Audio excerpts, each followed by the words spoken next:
ओम शांति।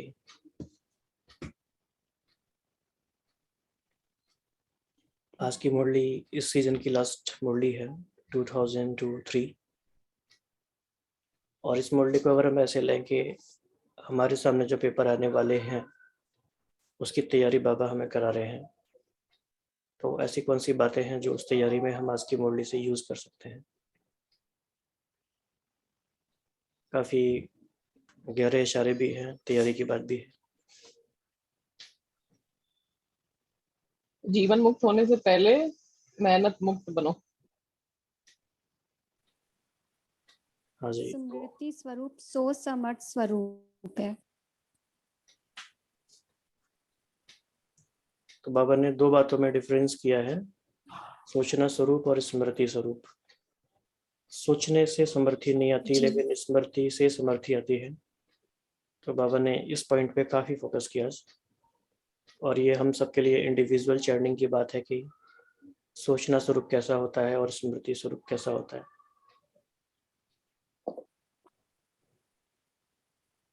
तो क्या डिफरेंस कहेंगे?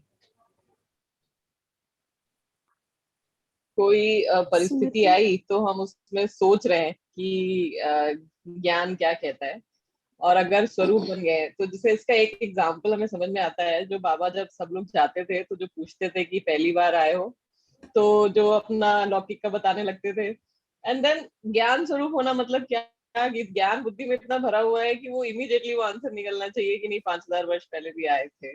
तो ये होता है ज्ञान स्वरूप होना, और दूसरा है सोचना, सोचते स्वरूप होना।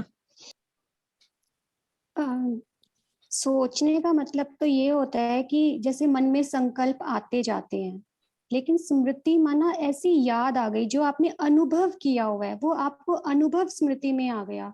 जैसे आपने कभी कुछ मीठा टेस्ट किया है बहुत साल पहले, कोई एक रसगुल्ला ही खाया है और आपको वो स्मृति आ गई, तो आपको फिर से उसका टेस्ट आ जाएगा। तो इसलिए बाबा कहते हैं कि स्मृति स्वरूप मानना अनुभवी स्वरूप बनो, और अनुभव से समर्थी आती है। बहुत साल पहले, इसमें एक छोटी सी मैं एक्सपीरियंस शेयर करूंगी। जब मैं ज्ञान में शुरू में आई थी तब मैंने कोई अव्यक्त मुरलियां पढ़ी ही नहीं थी, मुझे इतना पता भी नहीं था। पर मैंने एक साकार मुरली में पढ़ा था, बाबा कह रहे थे कि सोचते बहुत हो मैं आत्मा हूँ, मैं आत्मा हूँ, लेकिन स्मृति स्वरूप बनो। तो मुझे समझ नहीं आया, मुझे लगा कि सोचेंगे ही तो कि मैं आत्मा हूँ। तो उस टाइम सुप्रीम टीचर तो बाबा है ना, तो बाबा से ही पूछा, तो बाबा ने बहुत अच्छा आत्मिक स्वरूप का अनुभव करवाया और मुझे समझ में आया कि सोचना अलग चीज है, उसमें इतनी पावर नहीं होती है, लेकिन जब उसके हम अनुभवी हो जाते हैं ना, उसका एक्सपीरियंस हमें होता है, तो उसको कहते हैं स्मृति स्वरूप, अनुभवी मूर्त। ओम शांति। बहुत ही अच्छे से आपने बताया। और इसीलिए बाबा कहते हैं कि बहुत काल का अभ्यास चाहिए, क्योंकि बहुत काल लगता है एक्सपीरियंस होने में सारी बातों को, क्योंकि बाबा ने बताई ही इतनी सारी बातें, इतने सारे सुमान। तो स्वमान भी आज की मुरली का एक इम्पोर्टेंट हाईलाइट है। तो बता सकते हैं आप सुमान के बारे में बाबा ने क्या कहा? सामान के लिए तो अभी बाबा ने संडे को इतनी लंबी चौड़ी मुरली चलाई थी।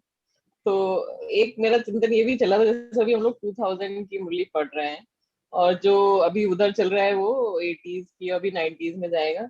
तो शुरू में बाबा कितना एक एक चीज के डीप में ले जाते थे, फिर बाद में एक ही मुरली में इतनी सारी चीजें वो कवर करने लगे, जैसे वो उस समय भी वो रिवीजन ही था, जो पहले वो बता रहे हैं वही वापस से वो फिर से वो बता रहे हैं।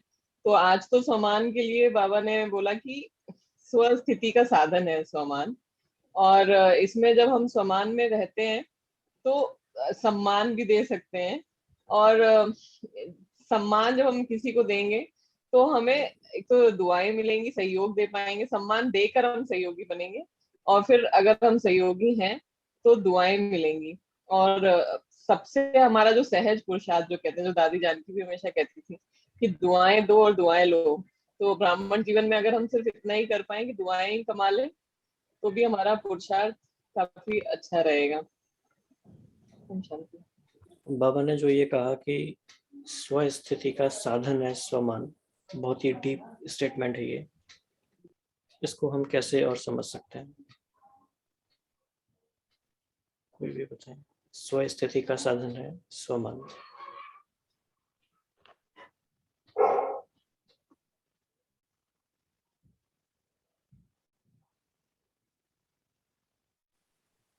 स्वमान का जो संबंध है, स्वमान अर्थात जो आत्मा के गुण हैं, आत्मा का जो श्रृंगार है, स्व का मान, कि आत्म अभिमानी भी उसको हम कह सकते हैं, जो आत्मा के गुण और शक्तियां। तो जितना जितना हम स्वमान में स्थित होते हैं कि मेरी खुद की रिस्पेक्ट, मेरी खुद की शक्तियां और गुण क्या क्या हैं जो मुझे भगवान ने याद दिलाए, उन्होंने मुझे दिए, तो जितना हम इस स्थिति में स्थित रहते हैं तो स्वस्थिति बहुत स्ट्रांग बनती जाती है। क्योंकि जैसे बाबा कई बार कहते भी हैं कि स्वमान में जो स्थित रहेगा, माना आत्मिक गुणों में जो स्थित रहेगा, वो दूसरों को भी तो आत्मा देखेगा, तभी तो उन्हें सम्मान देगा। देह भान जो है वो अभिमान लेकर आता है, लेकिन स्वमान वो तो आत्माभिमान लेकर आता है और दूसरों को भी सम्मान देने की भावना नेचुरल आती है उससे। तो स्वस्थिति के लिए स्वमान का अभ्यास, उसका अनुभव, उसके स्मृति स्वरूप, वो तो फाउंडेशन है। तो इसमें जैसे स्वमान मतलब क्या होता है? जब हमारा किसी भी एक्शन का बेसिस होता है हमारी मेमोरी, तो जब हमको स्वमान हम हैं तो मतलब हम उस मेमोरी में स्थित हैं। अगर मान लो हमने स्वमान मेरा है कि हम पूर्वज आत्मा है, तो जब हम कोई एक्शन करने जाएंगे और हम अपने स्वमान में स्थित हैं, हम पूर्वज हैं, हम इस स्थिति में स्थित हैं, इस मेमोरी में स्थित हैं, तो मेरे जो एक्शंस होंगे वो उसी के अकॉर्डिंग होंगे। तो एक पूर्वज कैसा होता है, क्योंकि एक मेंटल स्केच सबके सामने है कि कौन पूर्वज कैसा होना चाहिए और क्या करता है पूर्वज। तो जब उस मेमोरी के साथ हम किसी एक्शन को करेंगे तो उसके जो स्वमान का कैरेक्टरिस्टिक है उसके अकॉर्डिंग ही हम एक्ट करेंगे। तो क्योंकि basis of any action is our memory.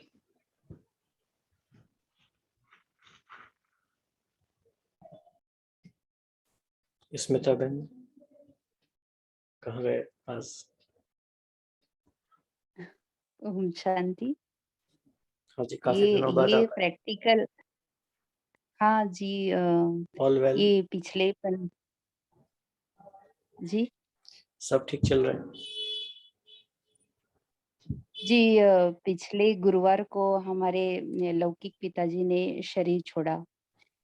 उन्होंने जब डिस्चार्ज मिला था उसके बाद घर आए थे, फिर 15 दिन से ऐसे अचानक का पेपर हुआ हमारा, और ब्राह्मण परिवार सारा हिल गया क्योंकि 15 दिन से वो हम आईसीयू में ही घूम रहे थे।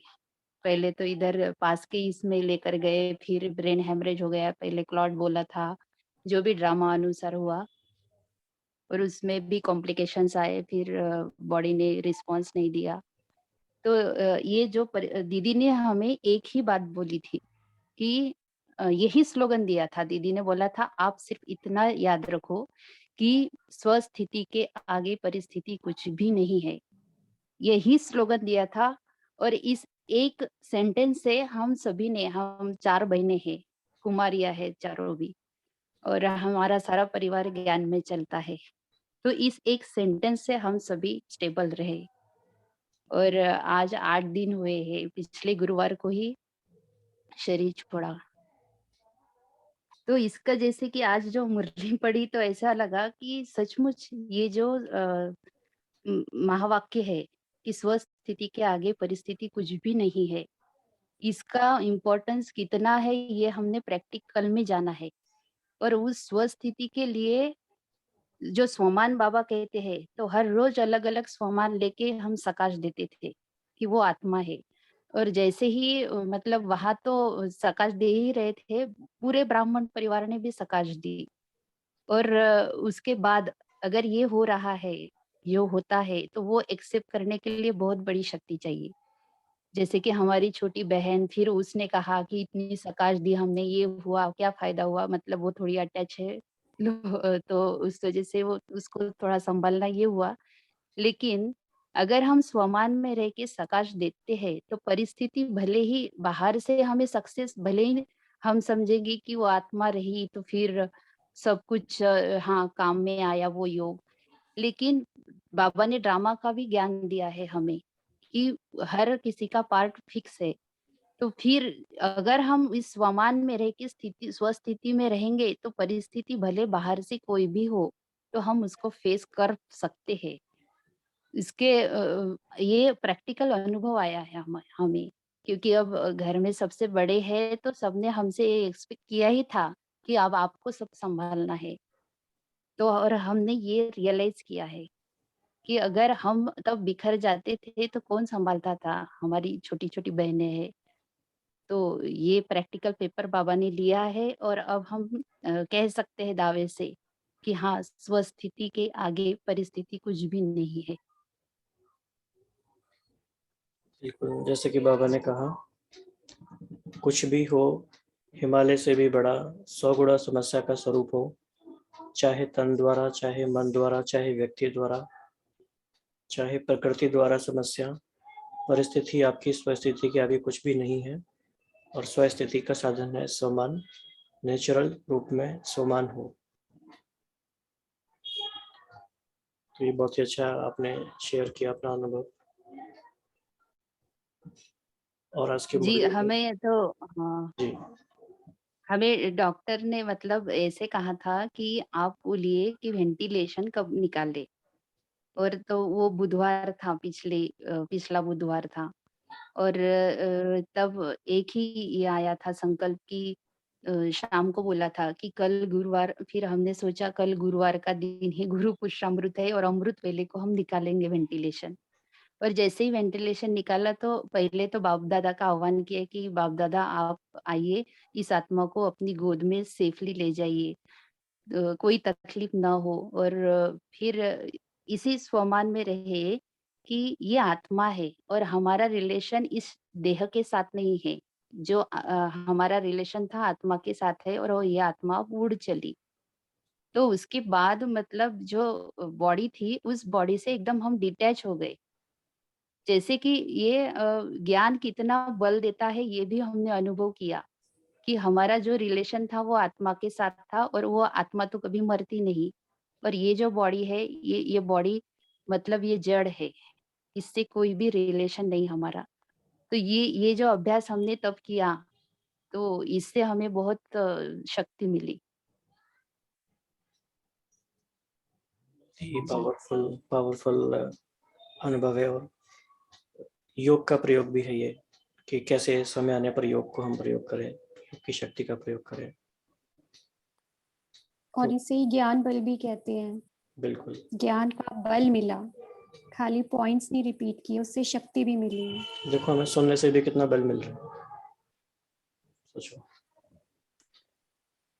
तो शिखा बहन ने काफी अच्छा सा एक माइंड मैप तैयार किया है, तो उससे ये फायदा होगा कि कुछ हमारे पॉइंट मिस नहीं होंगे। तो शिखा बहन आप इसमें से कुछ पॉइंट को एक्सप्लेन कर सकते हैं या रिवाइज करा सकते हैं। हाँ जी।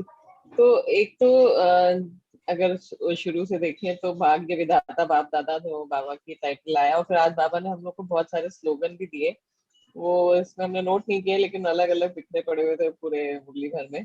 और जो बाबा हमेशा हमको अपना श्रेष्ठ भाग्य याद कराते हैं, वो जैसा बाबा याद कराते हैं तो बहुत ही नशे वाला रहता है कि हमारे जैसा भाग्य किसी का हो नहीं सकता। और 3 लकीरें जो बाबा देख रहे हैं कि परमात्मा पालना की भाग्यवान लकीर, सत्य शिक्षक की श्रेष्ठ शिक्षा की भाग्यवान लकीर, और श्रीमत की चमकती हुई लकीर। और बाबा ने बोला कि जो हमारा जो दिन रात के अंतर के बारे में बात करी बाबा ने कि परमात्मा पालना और मानव आत्माओं की मत पालना पढ़ाई में कितना अंतर है, और हमारा श्रेष्ठ भाग्य है ये हमें कभी विस्मृत ना हो। और पाना था जो हमको वो हमने पा लिया है। और जो भी हम लोग ने बात करी कि सदा स्मृति स्वरूप रहना, ये हम प्लान हमको बनाना है, हमको इस पे अपना काम करना है कि हम सदा स्मृति स्वरूप कैसे रहना रहें। तो स्मृति स्वरूप समर्थ स्वरूप है। तो समर्थ स्वरूप जब हम समर्थ होते हैं तो फिर हमारे लिए कुछ भी वो नहीं रहता है, क्या हम नहीं कर सकते, असंभव कुछ भी नहीं, जो बाबा कहते हैं ब्राह्मणों की डिक्शनरी में नहीं होता है। तो हमको एक जो बाबा हमेशा अंडरलाइन कराते हैं सदा वर्ड, तो वो एक बहुत अंडरलाइन है कि सदा रहना है, ऐसा नहीं कि कभी रह सकते हैं कभी नहीं। तो ये स्मृति निरंतर नेचुरल हो जाए। तो बॉडी कॉन्शियस जैसे हमें इतना नेचुरल है कि सोते में भी कोई हमको नाम लेकर पुकारेगा तो हम ऐसे ही उठेंगे, तो अपने नाम पे जरूर रिस्पॉन्ड करेंगे। वैसा हमारा ये आत्मिक स्वरूप अगर नेचुरल निरंतर नेचुरल हो जाए तो हमारा संगम युग मेहनत का युग नहीं रह जाएगा, हमारी प्राप्तियों का मेहनत का फल प्राप्त करने का युग है। तो ये बाबा संगम युग की भी महिमा बाबा ने याद दिलाई। और जो बॉडी कॉन्शियसनेस की हमारी पक्की नेचर इतने जन्मों से लेते लेते हो गई, उसमें अभी कहते हैं बाबा कि मरजीवा जन्म आत्माभिमान अर्थात देही अभिमानी स्थिति भी ऐसे ही नेचर और नेचुरल हो। बाबा ने आज पूरी मुरली में बहुत बार मेंशन किया कि मेहनत नहीं करनी पड़े हमें। तो ये बात हमें बहुत पॉइंट लगी कि कितनी बहुत जगह बाबा ने बोला कि आपको मेहनत नहीं करनी पड़े। और जैसे स्वमान के लिए भी बोला कि जब हम स्वमान में रहते हैं तो हमें बार बार मेहनत नहीं करनी पड़ती है कि हम ये थे या बनेंगे या नहीं। वो जो एक कन्विक्शन आता है कि मैं हूं ही, हम ही थे और हम ही बनेंगे। और फिर बाबा ने इतनी अच्छी बात करी कि हम सबको पास सर्टिफिकेट मिला हुआ है, अब वो पास विद ऑनर होंगे या कोई पास होगा केवल not with honours but only pass होगा, ये फर्क तो होगा ही क्योंकि राजधानी स्थापन हो रही है। लेकिन पास सब हैं, और अगर हमें ये चीज कन्विक्शन रहता है, ये हम कंफर्म है कि हाँ हमें आना है, तो वो जो चीज बार बार याद आती है कि हम ही ने ये पहले किया है और ये फिर से हो सकता है, तो उससे बहुत जैसे हम लोग को अगर ये याद आता है कि हमने ये काम पहले किया हुआ है, इसी लौकिक कोई भी कार्य, तो वो करते करते फिर वो आ ही जाता है। लेकिन अगर हम पहले से सोच लेते हैं कि ये तो हमने कभी किया नहीं है, ये मेरे लिए बिल्कुल नया है, तो हम ये कैसे करेंगे, तो वो थोड़ा सा मुश्किल हो जाता है। तो ये इसलिए बाबा हमको याद कराते रहते हैं। और एक जो बहुत अच्छा लगा मेरे को, बाबा ने जो वर्ल्ड कप की बात करी कि इंडिया उस बार वर्ल्ड कप हारा था, तो जो युवाओं के साथ बाबा बात कर रहे थे, तो एक ये जो बाबा ने बोला कि एक तरफ है हलचल और दूसरी तरफ है अचल, तो इसका हमें फायदा उठाना है। तो बाबा कैसे कितना प्रैक्टिकल, और जो उस समय करंट अफेयर्स चल रहा होता है, बाबा उसको पूरा देखते हैं। और जो एकता और दृढ़ता जो गुजरात और बॉम्बे के सर्विसेज के लिए बाबा ने बोला, तो समर्थ स्वरूप की निशानी उमंग उत्साह का प्रत्यक्ष प्रमाण है। और प्लान बनाओ, लेकिन केवल सेवा का नहीं, लेकिन बैलेंस का प्लान बनाओ। तो ये भी अच्छी बात लगी कि हम सहयोगी भी रहे, मास्टर शक्तिवान भी रहे और दाता भी। तो इन सब चीजों का हम कैसे बैलेंस बना के चलेंगे, केवल हम सेवा नहीं कर रहे हैं लेकिन बैलेंस भी बना रहे, और सबके सब ज्वाला स्वरूप हो जाए। अभी हम लोग ने उस दिन भी देखा था कि ज्वालामुखी योग करने के लिए बाबा कह रहे हैं, लेकिन ज्वालामुखी ज्वाला रूप का प्रोग्राम बनाने के लिए कि सब ज्वाला रूप हो जाए और बन जाए, और स्व भी ज्वाला स्वरूप, सेवा में ऐसे इन्वेंशन जो शॉर्टकट हो। ये बहुत अच्छा लगा जो बाबा ने एग्जाम्पल भी दिया कि पहले जब एग्जीबिशन लगती थी तो ऐसी कोई चीज रमणीक रख देते थे जिससे कि लोग आके वहां जाके दूसरों को भी बताते थे कि वहां जाके ये देखो। तो ये एक अच्छी चीज, मतलब बाबा कैसे सेवा का प्लान भी देते हैं और उमंग उत्साह भी बढ़ाते हैं। तो हमको जो वाइब्रेशन फैलानी है वो ऐसी वाली फैलानी है जो चुंबक, जैसे कि किसी को कुछ वहां मिल रहा है वैसा खिंचा चला है। तो जो ये तीन इकट्ठी सेवा करने के लिए भी बाबा ने बोला कि वाणी से, स्वशक्तिशाली स्थिति से और श्रेष्ठ रूहानी वाइब्रेशन से हमको सेवा करनी है। और बाबा ने अगले वर्ष के लिए जो संकल्प दिया कि समय को समीप लाना है, आत्माओं को मुक्ति दिलानी है, और ये तब होगा जब आप सोचना स्मृति स्वरूप में लाएंगे। जो हम सोच रहे हैं वो हमारी स्मृति में आ जाएगा। ओम शांति। बहुत ही आज अच्छा। बाबा ने ना एक बात और बोली है कि अगर आप किसी भी आत्मा को दिल से सम्मान देते हो तो ये बहुत बहुत बड़ा पुण्य है, क्योंकि कमजोर आत्मा को उमंग उत्साह में लाया तो कितना बड़ा पुण्य है। गिरे हुए को गिराना नहीं है लेकिन उसको सहयोग देना है, क्योंकि बाबा ने ये बात बोली कि जो कमजोर आत्मा है ही कमजोर, जो उसकी कमजोरी को ही देखते रहेंगे तो सहयोगी कैसे बनेंगे।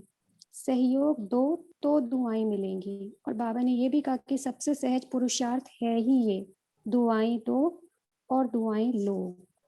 तो देते जाओ, लेने का नहीं, लो और दो, ये तो बिजनेस वालों का काम है, आप तो दाता के बच्चे हो। ये भी बहुत इंपॉर्टेंट बात थी।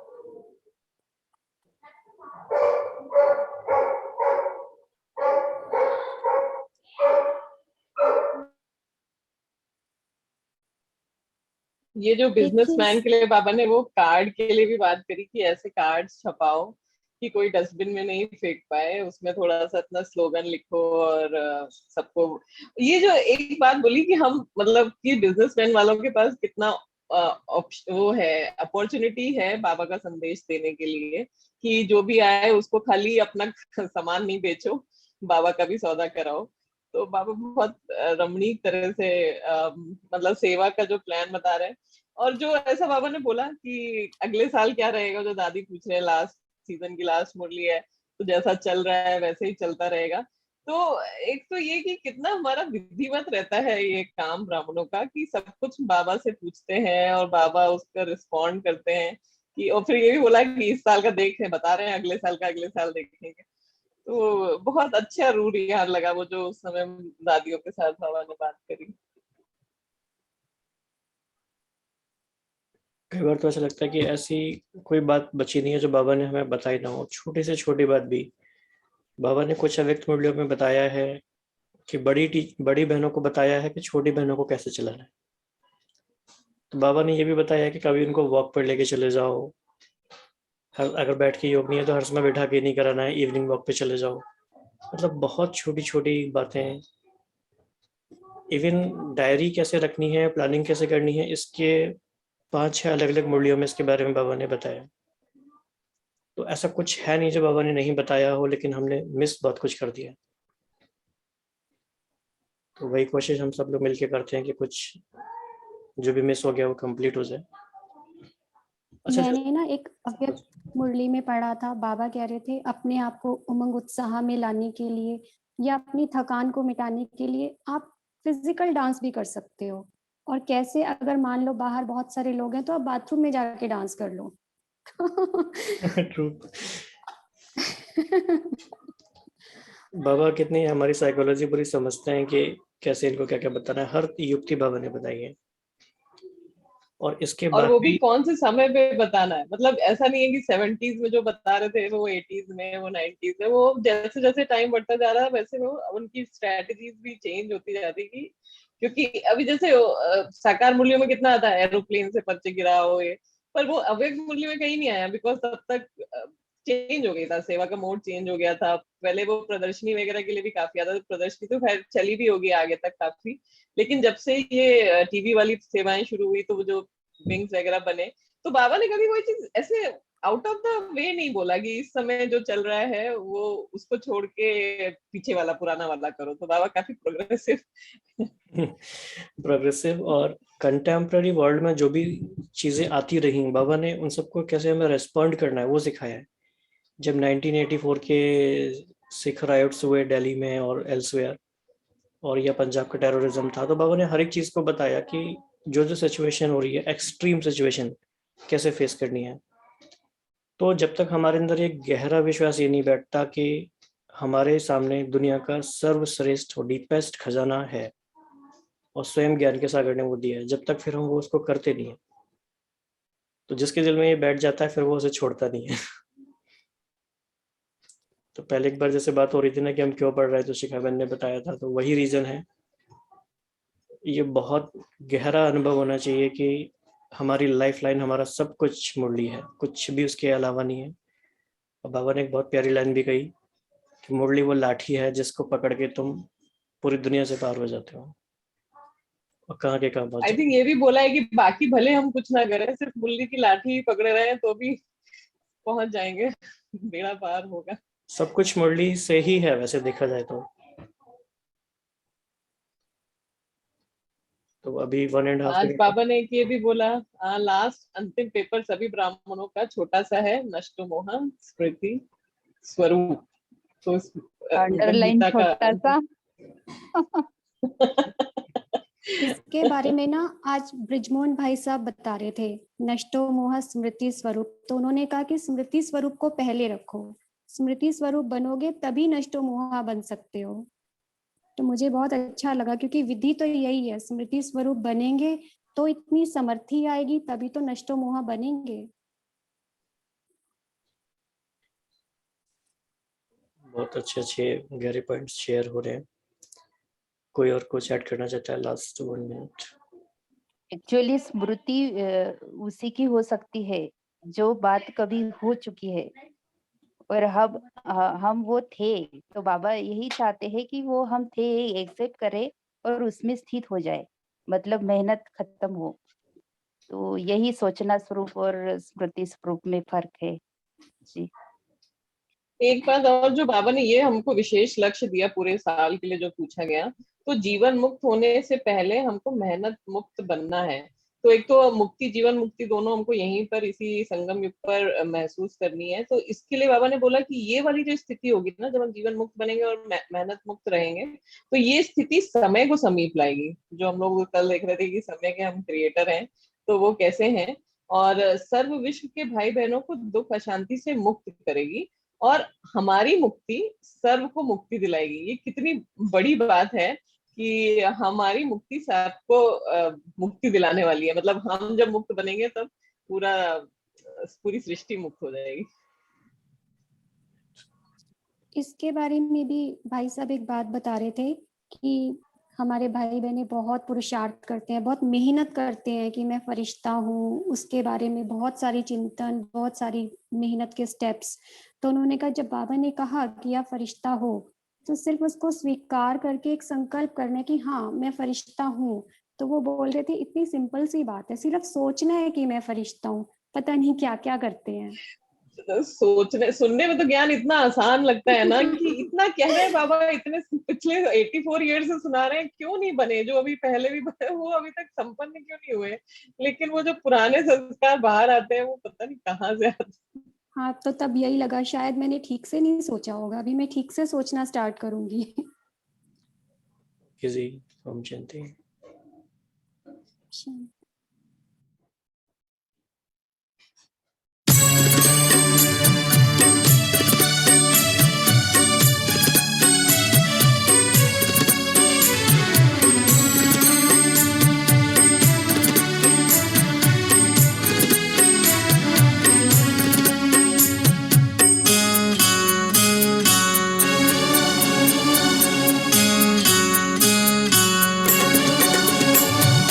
बेहद का सुख मिला है प्रभु आपकी कृपा से, खुशियों से मन खिला है प्रभु आपकी कृपा से।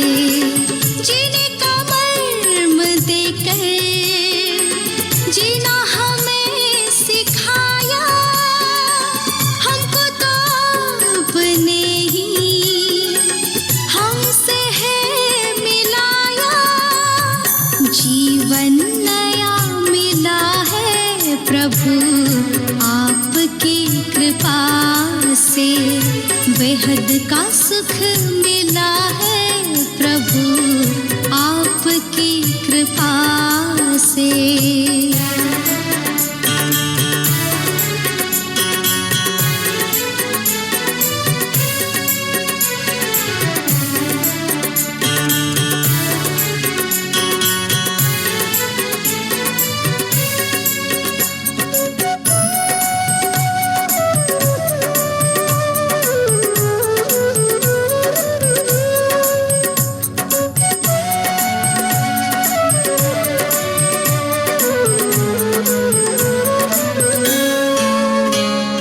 युग युग से ढूंढते थे मिल जाओ सच्चे साथी, पर नयनों के दिए में ना तेल था ना बाती।